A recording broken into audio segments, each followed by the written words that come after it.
And so we will start with the Death Star, we'll move to the twins, then the Master, then the Father. So, Kevin, in episode 2, we're first introduced to the Death Star. It's almost in passing when they're on Geonosis, they see the plans of the Death Star. In episode 3, we see the Emperor and Vader overlooking the construction of the Death Star. In Rogue One, which we haven't talked about, but Rogue One, it's all about the Death Star and stealing the plans for it. And so you jump to episode 4, and the Death Star is Palpatine's new end game for his empire. Yeah, no, I do like how the original trilogies, the Death Star just kind of pops up. But then I feel like there's been a lot of projects that really have kind of expanded on its lore. And I do like that the Separatists have this plan. They're like, hey, we got this big weapon. Of course, Palpatine knows it's his, right? He's not going to let it stay in the hands of the Separatists. And then, right. But yeah, between Rogue One and even Andor, to an extent, right? We see kind of the forced enslavement disguised as arresting people for stupid crimes. That's how they're getting it built. And yes. And then Catalyst, if you've read the Catalyst book, that's a really good book that kind of leans into it's kind of Galen Erso's backstory leading into Rogue One. That's another really good one. So I do like how they've really enriched kind of the backstory of this giant super station the size of a moon that just pops up out of nowhere in A New Hope. So yep. And I do have Catalyst. I just haven't read it. I have books more for decoration than I have for reading at this point. But yeah, the Death Star is the antagonist of the original trilogy, in my opinion. Yeah. It's the big bad guy for episode 4. Episode 5, they're looking for revenge for what happens to the Death Star, and then episode 6, we have a new one. And then you get into the sequel trilogy, and it's all about Death Star copies all the way throughout. So going forward, the idea of this Death Star is a really big thing in Star Wars. Episodes 1 through 3, it was the clones. Episodes really 4 through 9, we're looking at Death Star tech is what our rebels are fighting against. Yeah, it seems like Palpatine's plan is always to have something ready, just that's overwhelming force, whether it's Order 66 or now the Death Star.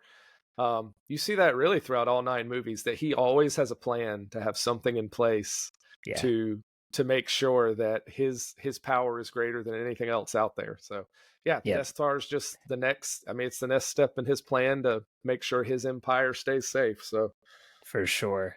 So bridging this gap from 3 to 4 and this idea of the Death Star, we see the construction in 3 as if we've just watched 3, absolutely nothing else, and are going straight into 4. We end seeing the Death Star there, and then we start talking about the plans of this Death Star. So we're aware of what's going on to an extent. Vader is trying to make sure that these rebels don't have the plans, and that really drives the whole film. So the plans are on R2 and C-3PO. Princess Leia gives it to them. They're jettisoned to Tatooine, where Luke Skywalker comes into possession of R2, who has the plans. And so the entire movie really is chasing these plans down, which we know from Rogue One. There was a lot that happened to get these plans. And then once this rebellion has the plans, we start this full-scale attack on taking down this Death Star. Now, I think we also have to touch a little bit on the rebellion here, because it is a huge part of Star Wars. Just trying to weave it in. I didn't know if we had enough time for that extra topic. But we end episode 3 with a full-blown empire that, has just toppled the Republic. They've got an army. We know throughout the Bad Batch and Andor and let's see, Kenobi and Rogue One, the Empire is at full strength now. So when we get to episode 4, it's the Empire, they're in power, but there's also this rebel cell. And so there's this resistance to the Empire. And once we get to the twins, we'll talk about that a little bit more in detail. But it's important to see here that this Death Star is only such a big deal because there is a group that is trying to destroy the Death Star. as well. So that's where this tension is going to come into play in this movie.